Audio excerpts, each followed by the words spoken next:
Hurmatli ota-onalar, birinchi sinfga qabul davom etmoqda. Eslatib o'tamiz. Qo'shimcha kvota asosidagi qabul 1 avgustdan 31 avgustga qadar amalga oshiriladi. Ariza yuborish uchun may.maktab.uz elektron tizimiga kiring va quyidagi qadamlarni bajaring. Birinchi qadam. Birinchi sinfga qabul xizmatini tanlang. Ikkinchi qadam.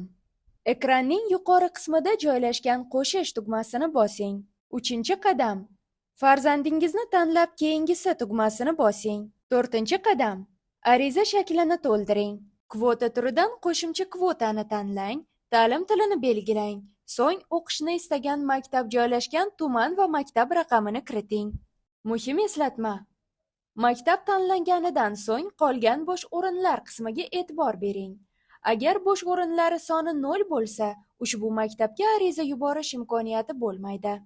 5-qadam. Saqlash tugmasini bosing. 6-qadam. SMS xabar keladigan telefon raqamingizni tasdiqlang. 7-qadam. Saqlangan arizangizni yuboring. Ariza yuborilganidan so'ng uning holati maktabga yuborildi deb o'zgaradi. Navbat sanasi va vaqti arizada avtomatik ravishda aks etadi. Belgilangan sana va vaqtga ota-ona maktabga borib, zarur hujjatlarni taqdim etishi lozim. Qabul jarayonlari bo'yicha qo'shimcha ma'lumotlarni maymaktab _uz Telegram kanali yoki 71 203 0704 telefon raqami orqali olishingiz mumkin. Barcha ota-onalarga qabul jarayonida omad tilaymiz. E'tiboringiz uchun rahmat.